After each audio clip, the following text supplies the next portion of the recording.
The modern judge, jury, and execution. Well, I'm talking about the media.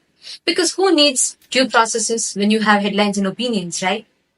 And this is in response to the Firstpost journalistic malpractice. The media house's deliberate distortion of facts. KAILASA is real. And we have a right to exist.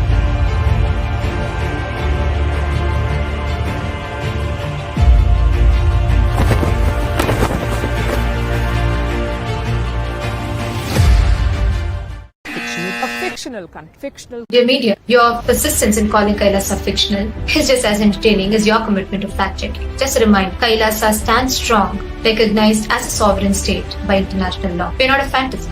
We're a reality that you can't seem to comprehend. This is a fundamental right for us to exist. And this right is enshrined in various international bodies, including the United Nations. The UN's ICCPR, which is recognized by 178 nations, in its very first article states that all the people have the right of self-determination. By the virtue of that right, they freely determine their political status and freely pursue their economic, social, and cultural development. There are several countries like Palestine, Kosovo, or Taiwan which exercise this right to self-determination, a fundamental human right. We have 56 Islamic nations for almost 2 billion Muslims, 28 Christian nations, 2.4 billion Christians, Buddhist nations for 500 million Buddhists, one Jewish nation for 15.7 million Jews. We have no country for 2 billion Hindus. There is no Hindu nation. Denial of KAILASA is denying the fundamental human rights to Hindus. By denying our existence, you're denying our very survival, and it's a denial for the centuries of persecution, denial of the colonization, and the brutal Holocaust. Fugitive Indians. Fugitive? Where is this word fugitive even coming from? Because no international body, including the Interpol, has ever declared the HDH Nithyananda Paramashivam as fugitive. In fact, the Interpol has rejected any request to issue notices against the HDH Bhagwan Nithyananda Paramashivam based on the evidences that was provided to them. The Supreme Pontiff of Hinduism, Bhagwan Nithyananda Paramashivam, has been proven innocent, and the US court had exonerated Swamiji over 10 years ago.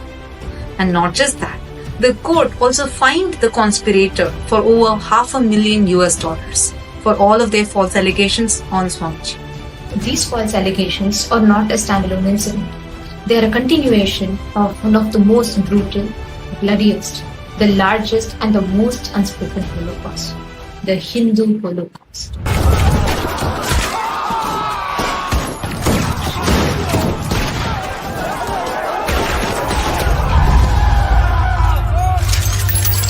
We are not talking about the attack, the Hindu Holocaust, that we have been subject to for centuries and something that happened in the past.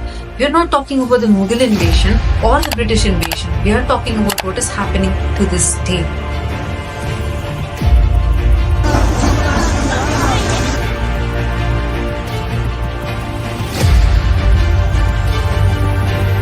Within just the last 80 years, we have a clear record of how Hindus that are voicing out and standing up for Hinduism are being targeted, brutally persecuted, lawfare, and attacked, assassinated.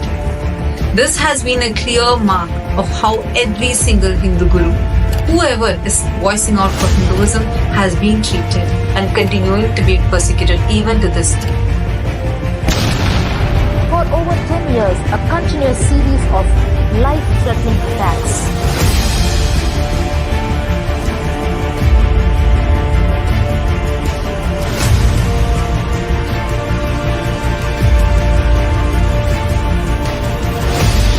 Fundamental human rights have been denied, which is well documented with a plethora of evidence. And today, there is no place for Hindus to call their home. There's no Hindu country.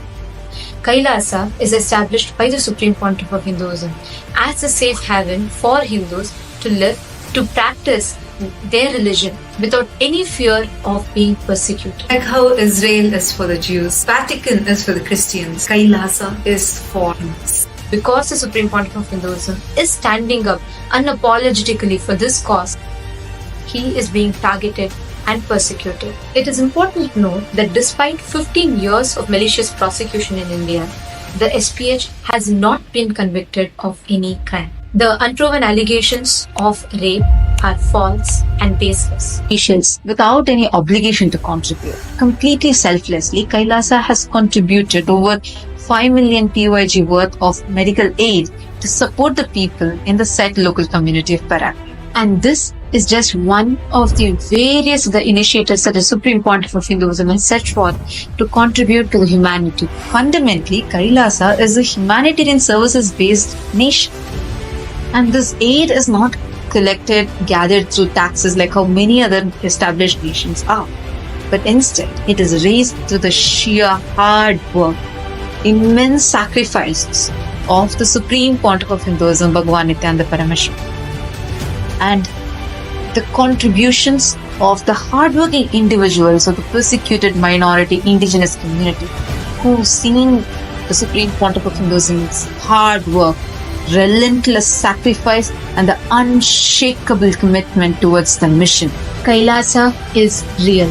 KAILASA is recognized international body and has established bilateral relations and has not scammed anyone.